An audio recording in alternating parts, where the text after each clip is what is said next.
তোমাকে খুঁজে বের করতে হবে সালিমা বিল্ডার্স গ্রুপের আসল মালিক কে। আপনি চাকরি ছাড়লেন কেন? আপনার কথা মতো তো আমি চলে আইছি। আমি প্রমাণ করে ছাড়বো যে ওই মেয়ে শাকের চৌধুরীর মেয়ে না। পারমিশন ছাড়া এখানে কিভাবে এসেছো? চুপ! তোর মতো ফ্রড বাটপার পারমিশন নিয়ে এখানে আসতে হবে? মেঘলা, তুমি ঠিক আছো? তোর কত করে কই একা একা বাইরে যাবি না, একা একা বাইরে যাবি না, না তুই কথাই শুনোস না। ও আমার পারমিশন ছাড়া কেন মেঘলাকে আমার গাড়িতে তুলেছে? তোমার গাড়ি ইউজ করার জন্য যে পারমিশন নিতে হবে সেটা তো জানা ছিল। বাহ, এক বউকে বিছানায় রেখে আরেক বউকে খুব মিস করছিলে বুঝি? আপনাকে থাকতে হবে, আপনার হেল্প খুব দরকার আমাদের। শালিমা বিল্ডার্সের আপনি আবার ম্যানেজার হবেন। কি বলেন? কিভাবে? অনেক ওই সোডারে ধরে আনার জন্য লোক পাঠাইছে। ছোটবেলায় যে আমরা চুরি করছিল না, ওই লোকটারে আনলেই সাক্ষী দিতে পারবো। কি বলেন ম্যাডাম? হ্যাঁ, ও আসলে সব প্রমাণ হয়ে যাবে। বাঁচতে চাইলে সত্যি করে বল, কেন মিথ্যা বলেছিলি? বল, কে আসল শালিমা? বল। বলতেছি বাবা, আমারে ওইখানকার রাতুল টাকা দিছিল 20,000, কইছিল একটা সাক্ষী দিতে। আমি ভাবলাম একটা সাক্ষী দিয়ে যখন এত টাকা কামান যায়, তাই লোভে বইরা করছে বাবা। ওই নকল শালিমার বাবাকে? ওই মাইয়া তো এফডিসিতে সাইড ক্যারেক্টারের কাম করে। রাতুল সাহেব অভিনয়ের লাগে একটা মাইয়া খুঁজতা ছিল। এইরকম কাম করবো আমি আগে বুঝতে পারি নাই। মুরব্বী, আপনি এই কথাটা পুলিশের সামনে বলতে পারবেন? এই যে রাতুল সাহেব আপনাকে মিথ্যা সাক্ষীর জন্য 20,000 টাকা দিচ্ছে? পারুম পারুম, অবশ্যই পারুম। ঠিক আছে অনেক সাহেব, আমি এক্ষুনি পুলিশকে ইনফর্ম করছি। আপনার সবাইকে নিয়ে অফিসে আছেন।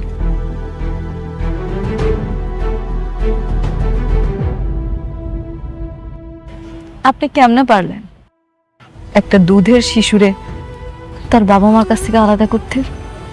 আপনার কি একটু খারাপ লাগে না? আপনি বুঝতেছেন আপনি আমার বাবা মার ভালোবাসার থেকে আমারে বঞ্চিত করছেন? কেন করছেন এমন কথা? কন আরে আমি ভুল বেড়া ফেলাইছি।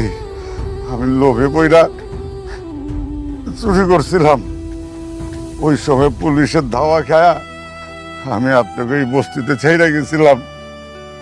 আমাদের মাফ করে দেন। আপনার একটা ছোট্ট ভুল আমার জীবনে কাল হয়ে দাঁড়াইছে। আমি কইছিলাম আর কই এসে পড়ছি। বাবা মার ভালোবাসাও ঠিক মতো পাইনি। বাবা মার ভালোবাসা পাইছি, কিন্তু আপন বাবা মার ভালোবাসাটা পাইনি। আমার বাবা মা আমার জন্য জানি কত কষ্ট পাইছে। আজকে যদি আমি হাগু কাছে থাকতাম, আমার নিয়ে তারা কত গর্ব করত। আমার জীবনটা কত সুন্দর হতো, সবকিছু কত আলাদা হতো। আজকে আমার বাপ মারা গেছে, আমি তারে দেখতেও পারি না। শুধুমাত্র আপনার জন্য। আপনার আল্লাহ শাস্তি দিব, আপনি মনে রাখেন। আরে আমি তো রাস্তে পাইতেছি, আমি তো পথের ফকির।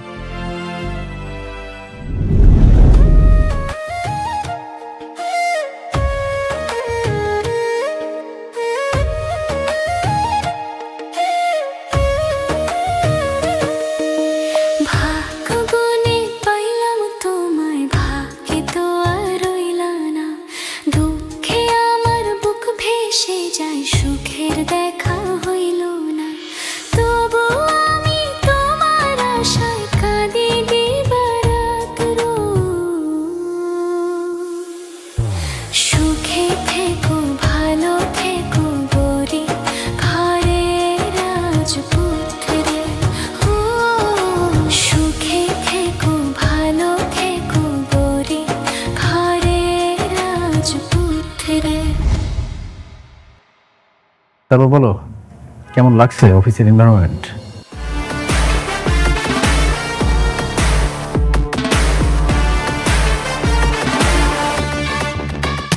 আরে বন্ধু, কি খবর তোর? তুই কি তোর বন্ধুর এই বিশাল সাম্রাজ্য দেখতে এসেছিস? সাম্রাজ্য দেখতে আসেনি, তোর খেলাটা এখানেই শেষ করতে এসেছি, ফুল স্টপ করতে এসেছি। কি বলিস তুই? তুই একটা খেলোয়াড়ের কাছে আসছিস খেলোয়াড়ের খেলার মধ্যে পুলিশটা বসাইতে? মজা করিস? হ্যাঁ, একটা টুইস্ট দেখবি? আচ্ছা তুই কি টুইস্ট আছে তোর কাছে একটু বল, আমি দেখি। তাহলে প্রথম চ্যাপ্টারটা ওপেন করি।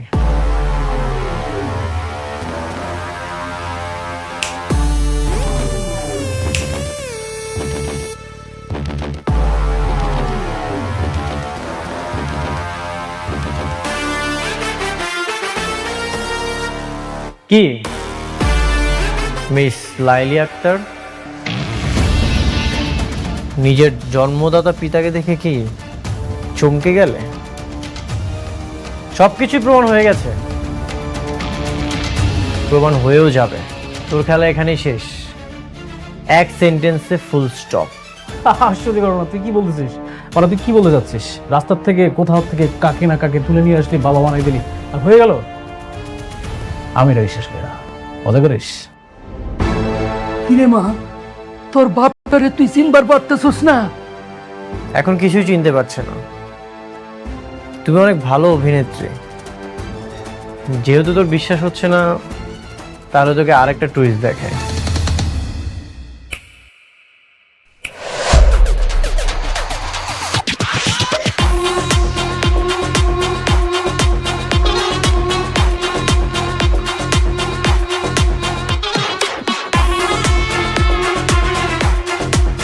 ওকে 20,000 টাকা দিয়েছিলি যেন মিথ্যা সাক্ষী দেয়। এফডিসি থেকে অভিনেত্রী ভাড়া করেছিস, খুব চমৎকার অভিনয় করে। সব সত্যি তো বের হয়ে গেছে, এখন বাকিটা বের করবে পুলিশ। স্যার দেখেন, আপনি ওর কথা বিশ্বাস করেন না। ও যা বলতেছে সব মিথ্যা কথা বলতেছে। ও হচ্ছে আসল শালিমা, আর মেঘলা ও হচ্ছে ফেক। সবকিছুই প্রমাণ হয়ে গেছে, তোর এখন আর কিছুই বলতে হবে না। অফিসার, জি ওদেরকে নিয়ে যান। চলুন। এই ডোন্ট টাচ। অফিসার, শালিমা বিল্ডার্সের সাথে প্রতারণার দায়ে আপনি ওদের বিরুদ্ধে কেস লিখুন, আর সেই কেসের বাদী হব আমি। চলুন। না, আমি যাব না। দেখুন, ও হচ্ছে শালিমা, শালিমা বিল্ডার্সের অরিজিনাল মালিক, আর ও হচ্ছে ফেক মেঘলা। আপনারা প্রমাণ করবেন না? প্রমাণ ছাড়া কেমনে কি যে কেউ এসে বললো আর আপনার হিসাবে ধরে নিয়ে যাবেন? আপনার যা বলার আদালতে গিয়ে বলবেন। চলুন। না, আমি যাবো না, বলছি না। Azad sir, SDM. স্যার।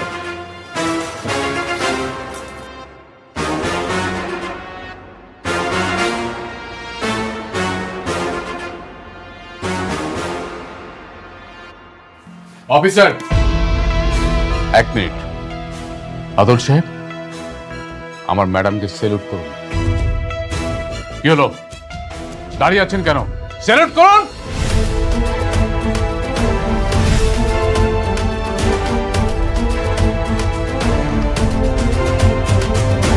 যান, শ্বশুর বাড়িতে গিয়া এবার ভালো মন্দ খাবার খান। একটা কথা আছে না, পা বাপরেও সারে না, মনে রাখবেন সেটা।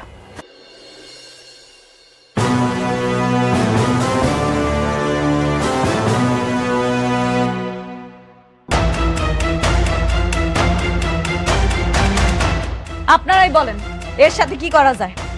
মাগো, আমার মাইয়া দারে মাফ করে দেন। হরইয়া আমি আপনার কাছে মাপ চাইতেছি, ও অনেক বড় অন্যায় করছে। হরে সাইরা দেন, আর হলে আমি গ্রামের বাড়ি চলে যাবো। সিসি চাচা, আপনি আমার বাবার বয়সী, আপনি কেন আমার কাছে হাত জোর করতেছেন? আমি বুঝতে পারছি, আমাকে মতো এরকম ছেলেমেয়ের কারণে বাবা মারা এত কষ্ট পায়। আসলে আপনার তো দোষ নাই, দোষ আপনার মাইয়ার।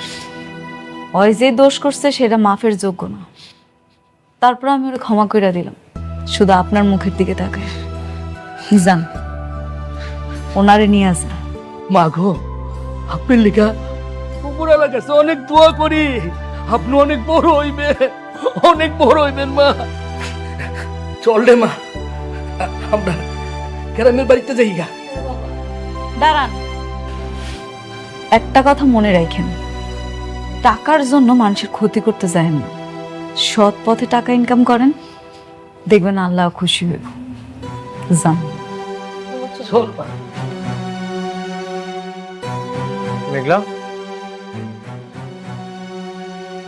যাও তুমি তোমার চেয়ারে যেয়ে বসো। তুমি আবার তোমার রাজত্বটা ফিরে পেয়েছো। নিজ দায়িত্বটা বুঝে নাও। সবকিছু তোমার জন্য হয়েছে। আজকে তুমি না থাকলে মনে হয় কোনো কিছুই ফেরত পাইতাম না। তুমি আবারও আমার ঋণী বানাই দিলে। এটা আমার দায়িত্ব ছিল। তোমার ন্যায্য অধিকার তোমাকে ফিরিয়ে দিলাম।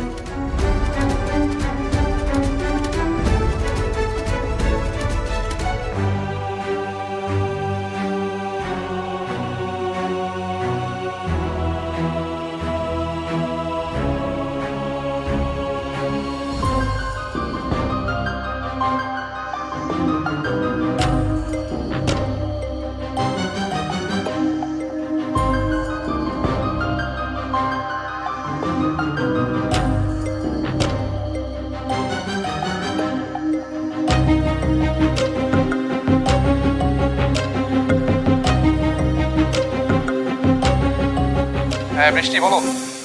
তুমি কোথায়? আমি তো বাইরে আছি কাজে। 2 মিনিটের মধ্যে তুমি অফিসে আসবে। ঠিক আছে, আমি আসছি।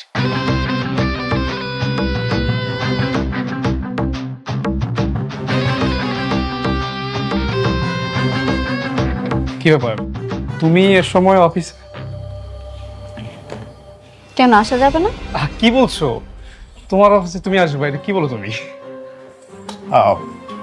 কিছু খাবে? নিয়ে আসবো? এসব বাদ দাও। অনেক কোথায়? ও তো একটু বাইরে আছে কাজে। বাইরে মানে? অনেক কি মেঘলার কাছে কাছে? দেখো বৃষ্টি, অনেক কোথায় যায় কি করে সেটা তুমি আমাকে প্রশ্ন না করে অনেককে গিয়ে প্রশ্ন করো। আমি চাই না কিছু বলে তোমাদের মধ্যে ঝামেলা সৃষ্টি হোক। বাহ, অনেকের সাথে এত বন্ধুত্ব হয়ে গেছে, এখন আমার মুখের উপর না করে দিচ্ছ। এখন কি সে আমার থেকে তোমার বেশি আপন? না, আমার কাছে সবার আগে তুমি আপন। তাহলে বলো, অনেক এখন কোথায়? মেঘলায় যে আসল শালিমা সেটা প্রমাণ হয়ে গেছে, আর আমি আর অনেক সেই জন্যই তাদের অফিসে পুলিশ নিয়ে গেছি। এই সামান্য কথাটা এত ঘুরে পিছিয়ে বললে কেন? অনেক তোমাকে নিষেধ করেছিল? হাসছো কেন? হাসবো না বৃষ্টি, আমি এখানে কেন চাকরি করে সেটা আর কেউ না জানুক, তুমি ভালো করে জানো। শুধুমাত্র তোমার কাছাকাছি থাকবো বলে আমি এই চাকরিটা নিয়েছি। আর সে তুমি বলছো তোমার চেয়ে অনেক আমার আপন। হ্যাঁ আমি জানি, তুমি শুধুমাত্র আমার জন্যই এই অফিসে আছো।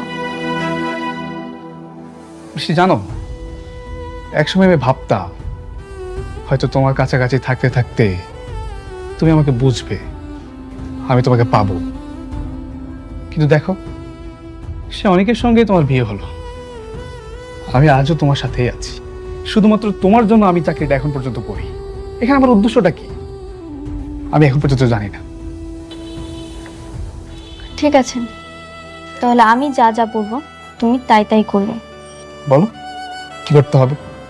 তুমি চাকরিটা ছেড়ে দাও। চাকরি ছেড়ে দেবো? কিন্তু কেন? কেন ছাড়বে সেটা সময় হলে আমি তোমাকে বলবো। তুমি আজকেই চাকরিটা ছেড়ে দেবে। ঠিক আছে, ছেড়ে দেবো, আমার কোনো সমস্যা নেই। আচ্ছা ঠিক আছে, তুমি তাহলে থাকো, আমি যাই। আচ্ছা, আমি কি দিয়ে আসবো তোমাকে? না, আমি যেতে পারবো।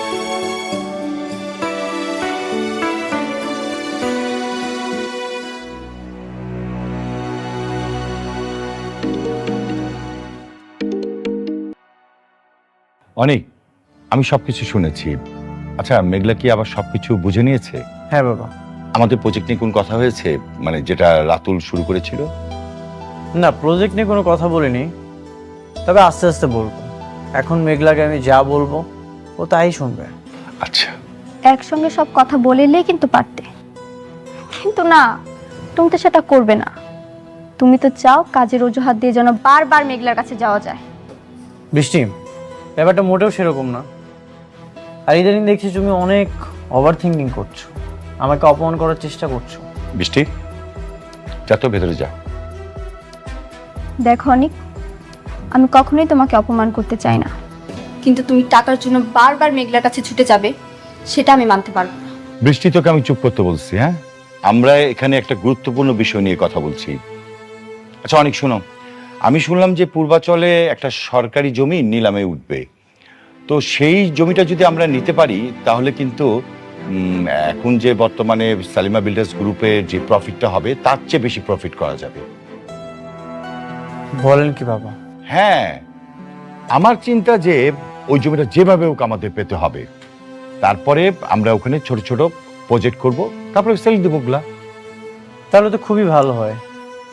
আমরা তো তাহলে জমি বিক্রি করতে পারবো, জমির উপরে যদি বাড়ি করি ফ্ল্যাটও বিক্রি করতে পারবো। 100 বছরের চুক্তি। রাইট।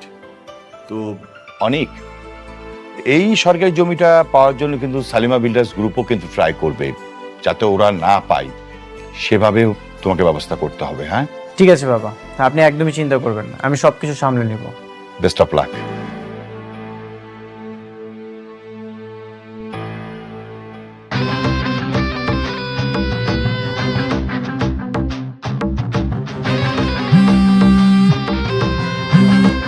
হ্যাঁ বৃষ্টি, বলো।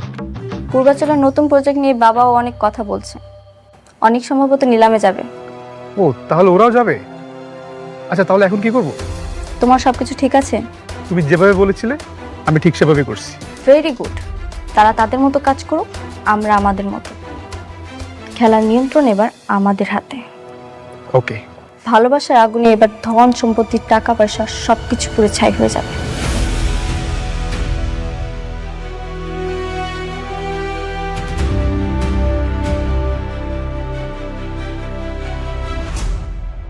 কার সাথে কথা বলছিলেন? সাব্বিরের সঙ্গে। সাব্বিরের সাথে আলাদা তো কিসের কথা? আলাদা কিছুই না, ও আমার বন্ধু, ওর সাথে তো কথা হতেই পারে, তাই না?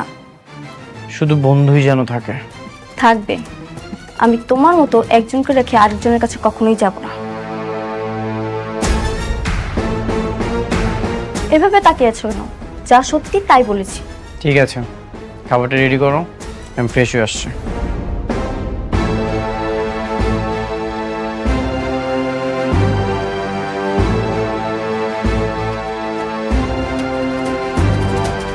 আজকে আমার খুব ভালো লাগতেছে, খুব তৃপ্তি লাগতেছে। আপনার সাথে রাতুল যা যা করছিল আমি সেটা ফিরাই দিতে পারছি। আপনি তো জানেন আমি ওর কাছ থেকে ওর সব কিছু কায়রা নিছি। জানি। আমি চাই আমাকে প্রজেক্টগুলো আপনি করেন। আমি ম্যানেজার আঙ্কেলে সব বলছি, উনি মনে হয় পেপারস রেডি করতেছে, এরপর থেকে কাজগুলো আপনি করবেন। সেই তো আমাকেই দিলে, শুরু থেকেই যদি আমাকে দিতে তাহলে কি এত ক্ষতি হতো? শুরু থেকে প্রজেক্ট যদি আপনারা দিতাম তাহলে তো রাতুলের পথে ফকির বানাইতে পারতাম না। এখন ও সব হারায়া নিঃস্ব হয়ে গেছে। হ্যাঁ, সব হারিয়ে তোমার বিরুদ্ধে ষড়যন্ত্র করছে। জানি, আমার ওই বড়লোক বান্ধবী নীলার বাবা আপনারা অপমান করছে না, ওনার সাথে নীলা আমার ক্ষতি করার চেষ্টা করতেছে। আর ওই লোকটা নাকি রাতুলের কাজ দিতেছে। আমিও শুনেছি, কিন্তু রাতুল কিছুই করতে পারবে না। রাতুলের ধ্বংস শুরু হয়ে গেছে। ও যে ডালেই যাবে সেই ডালই ভেঙে পড়বে। আপনার সাথে বেইমানি করছে, এর পাপের ফল তোরে পাইতেই হইল। ম্যাডাম, আমি তো আসবো? যে আসেন না। ম্যাডাম, ম্যাডাম, রাতুল সাহেবের এগ্রিমেন্টগুলো ক্যান্সেল করে আমরা অনেক সাহেবকে যে কাজগুলো দিয়েছি তার পেপারস আপনাকে এখানে একটা সাইন করতে হবে ম্যাডাম।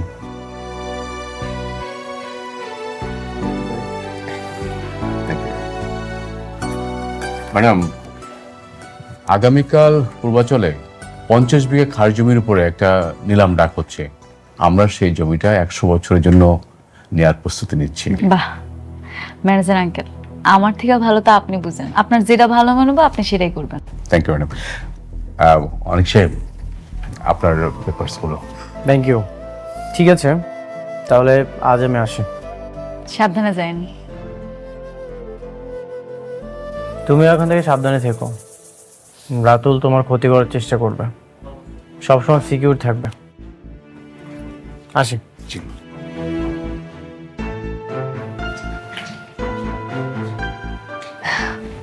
ম্যানেজার আঙ্কেল, জি আমাকে এই যে লাস্ট যে প্রজেক্টটা, এটার ব্যাপারে তো আপনি অনেক কিছু বললেন না, আমি বুঝলাম না এখানে কি বানাইতে চাইছিলেন। ম্যাডাম, ওই আমাদের এই প্রজেক্টে হচ্ছিল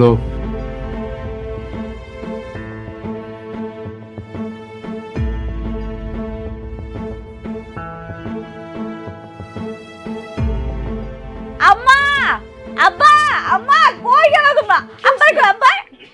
আরে ধরো ধরো, আরে ধরো না, আগে মিষ্টি খাই এলো, কথা কই না। হা করো আব্বা। আরে কিসের মিষ্টি এটা কবি তো? কমু কমু, আগে মিষ্টি খাওয়াইলো, সব কথা কইতেছে। হা করো আরে কিসের মিষ্টি? আজকে আমার অনেক খুশির দিন। কেন জানো, রাতুলের সব কাজ ক্যান্সেল করে দিয়ে আমি অনেকের দিয়ে দিছি। এখন থেকে আমগো যত নতুন প্রজেক্ট আইব সব অনেক করব। এমন করে চললে তোমাগো জামাই তার আগের অবস্থান আবার ফেরত পাইবো ইনশাআল্লাহ। আলহামদুলিল্লাহ। তাই যেন হয় রে মা। বর্ষা, কাকি, খালা কই গেলা? এদিকে আসো, মিষ্টি খাইয়া যাও। আর আইতাছেন, আমি দিয়াই। আমার ভাগের লুটের মিষ্টি আমারে দিবেন না ভাবে?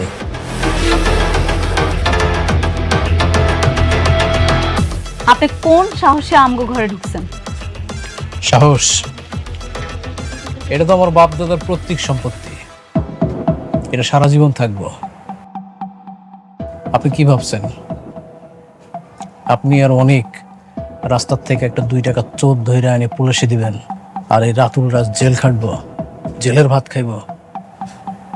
দেখছেন না, বিকাল হইতে না হইতে কিন্তু আমি আবার জেলের বাইরে বেল নিয়ে আসছি। তুমি এখন যাও তো বাবা, আমার মায়া তো তোমার কোনো ক্ষতি করে নাই, কেন তার পেছনে হায়নার মতো পড়ে রইছো? এই বুইড়ার বাচ্চা, একদম মুখ বন্ধ। তোদেরকে আমি সাবধান করে গেছিলাম না, কিন্তু তোরা আমার কথা শুনিস নাই। উল্টা কি করলি, তোর মাইয়া আমার জেলে পাঠাইল। তোরা কি ভাবছিলি যে এই খেলার মাঠ ছেড়া রাতুল রাত চলে দেব? কি করবেন আপনি? কি করবেন শুনি? আপনি মনে হয় ভুইলা গেছেন, অনেক যদি জানে তখন তো জেলের ভাত খাওয়াইছিল। এবার না সরাসরি আপনারে কবরে পাঠাইবো। শুনেন ভাবি, অনেক না আমার কিচ্ছু শুনতে পারবো না। একটা কথা মাথায় রাখেন, আপনাদের কাউরে আমি শান্তিতে থাকতে দেব না। আর এই যে আনন্দের মিষ্টির স্বাদ কতটা তিতা হইতে পারে একদম পরতে পরতে বুঝতে পারবেন। Mind it.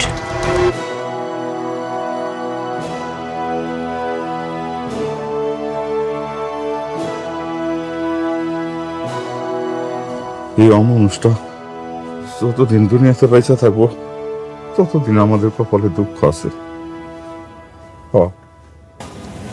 কোনো অসুবিধা নেই আব্বা, ওই রাতুল আমগো কিচ্ছু করতে পারবো না। তুমি শুধু দোয়া করো, অনেক ঠিকই কিছু না কিছু করো।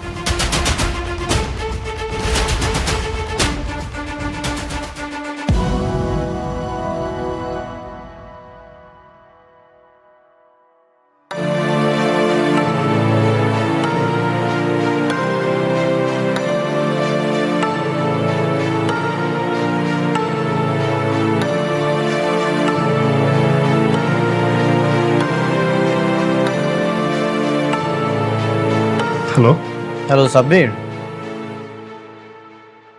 কি ব্যাপার? সারাদিন তুমি কোথায় ছিলে? আগামীকাল একটা নিলামে যাব, আর তোমাকে তো সারাদিন ধরে পাওয়াই যাচ্ছে না, একবারেই উধাও।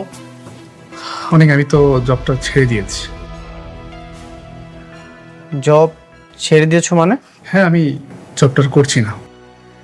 জব করবে না? কি বেশি বেতনে অন্য কোথাও চাকরি পেলে নাকি? না, এমনি আমার ভালো লাগছে না তাই। শোনো সাব্বির, আজকালকার বাজারে চাকরি পাওয়াটা অনেক কঠিন। ঠিক আছে ফাইন, চাকরি ছেড়ে দাও, কোনো সমস্যা নেই, তবে 2 দিন পরে চলতে পারবে তো? অনেক যদি কপালে তাই লেখা থাকে তাহলে তাই হবে, আর যদি কপাল ভালো থাকে তাহলে ভাগ্যের চাকা ঘুরে অকল্পনীয় কিছু হতে পারে, তাই না অনেক? তাই নাকি?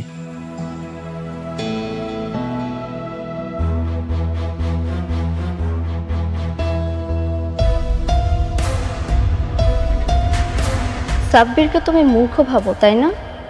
সাব্বির কেন জব ছেড়েছে তা তুমি সময় হলেই বুঝতে পারবে।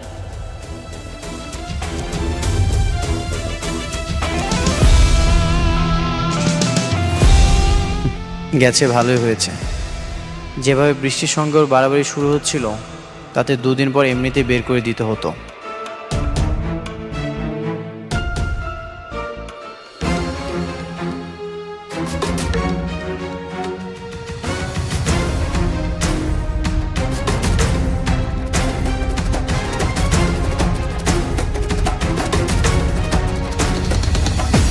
Ladies and gentlemen, silent please. Good afternoon সবাইকে। আজকে পূর্বাচল 100 একর প্রাইম ল্যান্ডের মেগা নিলাম হতে যাচ্ছে, যার সরকারি প্রাইস 200 কোটি টাকা। পকেটে টাকার জোর বেশি যার জোর। তাহলে এখন আমি নিলাম শুরু করছি। 200 কোটি 1, 200 কোটি 2, 230 কোটি। অনিক সাহেব 230 কোটি।